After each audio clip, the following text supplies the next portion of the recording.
Hello friends, welcome to competition easy. मैं सूरज कुमार। आज के इस एपिसोड में हम ईस्ट इंडिया कंपनी और बंगाल के नवाब के बीच जो युद्ध हुआ, संधियाँ हुई, उसके बारे में आज हम इसको देखेंगे। और दोस्तों, वीडियो को लाइक, शेयर एवं कमेंट और चैनल को सब्सक्राइब जरूर कर लें। ईस्ट इंडिया कंपनी और बंगाल के नवाब के मध्य विभिन्न युद्ध और संधियाँ हुई, जो ये हैं। मुगल सम्राट द्वारा स्वतंत्र रूप से नियुक्त बंगाल का अंतिम गवर्नर कौन था? मुगल सम्राट द्वारा स्वतंत्र रूप से नियुक्त बंगाल का अंतिम गवर्नर कौन था? तो यह मुर्शिद कुली खां था, जो 1717 ईस्वी में नियुक्त हुआ था। 1717 से 1727 ईस्वी तक।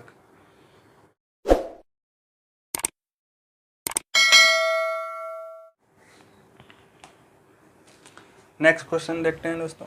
किस मुगल शासक ने अपनी राजधानी ढाका से मुर्शिदाबाद स्थानांतरित किया था? तो ये मुर्शिद कुली खां हो जाएगा।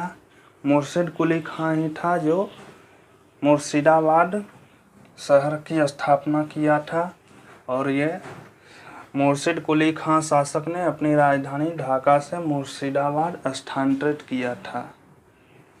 Next question. बंगाल के किस गवर्नर ने यूरोपीय की तुलना मधुमक्खियों से की है? तो बंगाल के अलीवर्दी खां। बंगाल के किस गवर्नर? तो अलीवर्दी खां ने यूरोपीय की तुलना मधुमक्खियों से की है।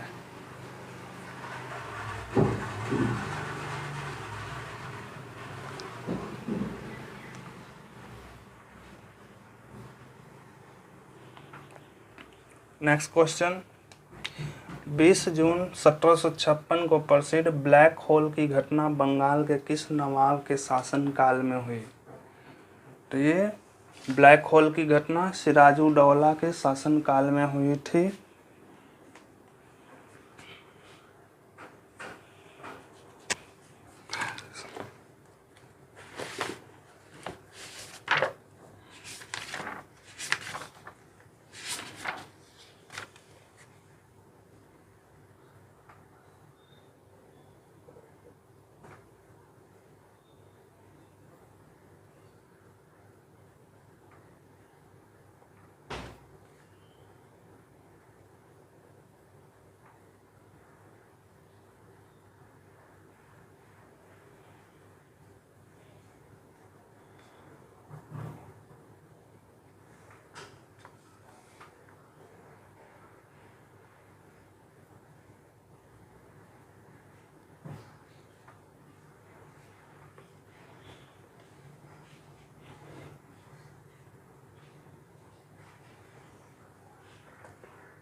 नेक्स्ट क्वेश्चन देखते हैं दोस्तों। 20 जून 1756 को प्रसिद्ध ब्लैक होल की घटना का बंगाल के किस नवाब के शासनकाल में हुई थी? तो ये सिराजुद्दौला के शासनकाल में हुई थी।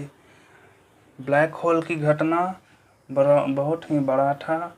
इसमें 146 अंग्रेज सैनिकों को एक रूम में 18 फीट बाई 14 फीट रूम में बंद कर दिया गया था, जिसमें 146 में से सिर्फ 23 ही अंग्रेज जीवित रह पाए थे।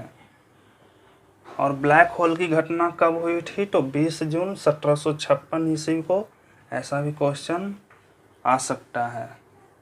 तो ब्लैक होल की घटना सिराजुद्दौला नवाब के शासनकाल में हुई थी। नेक्स्ट क्वेश्चन दोस्तों। 9 फरवरी 1757 को अलीनगर की संधि किनके मध्य हुआ था?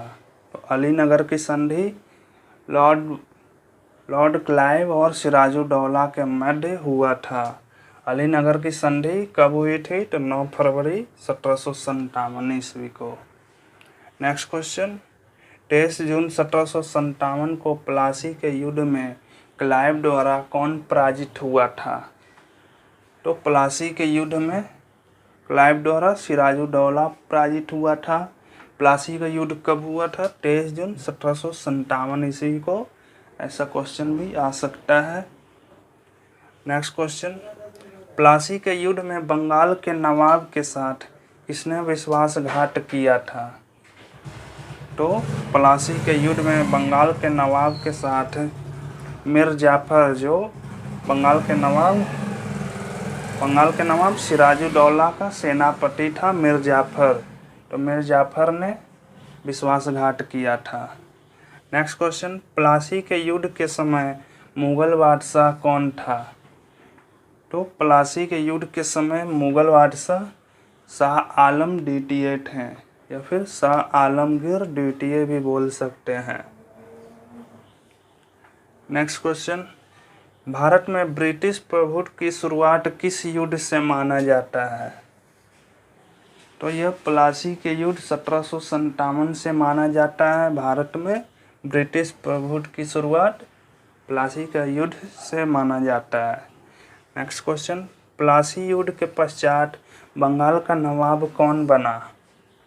तो प्लासी युद्ध के पश्चात अंग्रेज़ों ने मीर जाफर से वादा किया था कि सिराजुद्दौला के हराने के बाद हम आपको बंगाल का नवाब बना देंगे।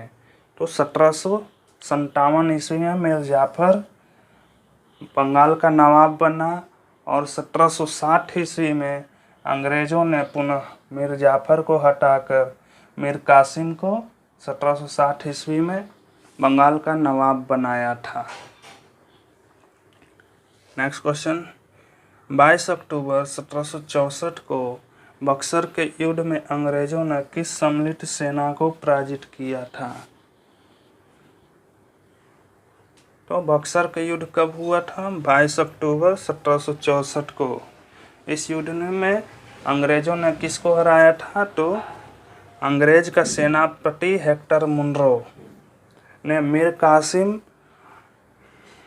बंगाल का नवाब मीर कासिम, अवध के नवाब शुजाउद्दौला तथा दिल्ली के मुगल सम्राट शाह आलम द्वितीय को संयुक्त रूप से हराया था।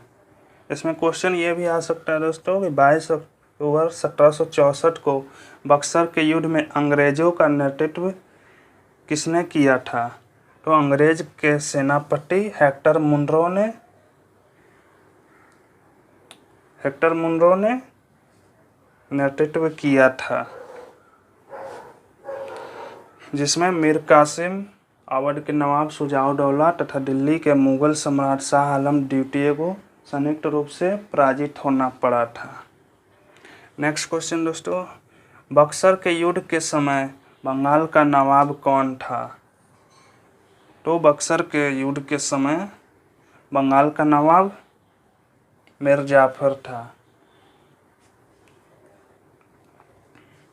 नेक्स्ट क्वेश्चन, स्वर्ग से उत्पन्न सेनानायक किसे कहा जाता है? तो स्वर्ग से उत्पन्न सेनानायक रॉबर्ट क्लाइव को कहा जाता है। नेक्स्ट क्वेश्चन, इलाहाबाद की संधि के पश्चात बंगाल में डैड शासन की शुरुआत किसके द्वारा की गई? तो इलाहाबाद की संधि 2 संधियाँ हुई थी, एक 12 अगस्त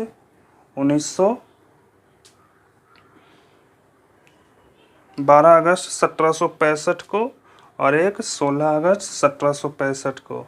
तो इलाहाबाद की संधि के पश्चात बंगाल में डैड शासन की शुरुआत रॉबर्ट क्लाइव द्वारा की गई थी।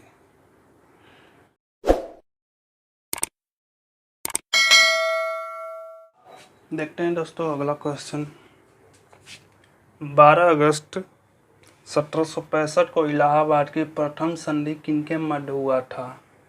तो ये दोस्तों इलाहाबाद की प्रथम संधि 12 अगस्त 1765 ईस्वी को हुआ था। और प्रथम संधि किनके मध्य हुआ था? तो मुगल सम्राट शाह आलम द्वितीय, बंगाल के नवाब नजमुद्दौला या शुजाउद्दौला और क्लाइव के मध्य हुआ था। तो इलाहाबाद की प्रथम संधि 12 अगस्त 1765 को मुगल सम्राट शाह आलम द्वितीय, बंगाल के नवाब नजमुद्दौला या शुजाउद्दौला और क्लाइव के मध्य हुआ था। नेक्स्ट क्वेश्चन देखते हैं। 16 अगस्त 1765 को इलाहाबाद की द्वितीय संधि किनके मध्य हुआ था? तो इलाहाबाद की द्वितीय संधि कब हुआ था? 16 अगस्त 1765 ईस्वी को। किनके मध्य? तो अवध के नवाब शुजाउद्दौला और क्लाइव के मध्य हुआ था। तो इलाहाबाद की द्वितीय संधि 16 अगस्त 1765 ईस्वी को अवध के नवाब शुजाउद्दौला और क्लाइव के मध्य हुआ था। नेक्स्ट क्वेश्चन देखते हैं। इस संधि के माध्यम से अंग्रेजों को बंगाल, बिहार तथा उड़ीसा की दीवानी प्राप्त हुई। इस संधि के माध्यम से, तो इलाहाबाद की संधि के माध्यम से अंग्रेजों को बंगाल, बिहार तथा उड़ीसा की दीवानी प्राप्त हुई शाह आलम द्वितीय के द्वारा। तो शाह आलम द्वितीय इसके दीवान थे। तो इलाहाबाद की संधि के माध्यम से अंग्रेजों को बंगाल, बिहार तथा उड़ीसा की दीवानी प्राप्त हुई। Next question. 1773 ईस्वी में बनारस की संधि किनके मध्य हुआ था? तो ये दोस्तों 1773 में बनारस की संधि अवध के नवाब शुजाउद्दौला और अंग्रेजों के मध्य हुआ था। नेक्स्ट क्वेश्चन देखते हैं। किस गवर्नर जनरल का कार्यकाल कुशल अकर्मण्यता की नीति का काल माना जाता है? लॉर्ड एलनब्रो, जिनका काल है 1842 से 1844 ईस्वी। तो लॉर्ड एलनब्रो गवर्नर जनरल का कार्यकाल कुशल अकर्मण्यता की नीति का काल माना जाता है। आज का एपिसोड यहीं समाप्त होता है दोस्तों। वीडियो को ज़्यादा से ज़्यादा लाइक, शेयर, कमेंट और चैनल को जरूर सब्सक्राइब कर दें, इससे आपको अपडेट मिलता रहेगा।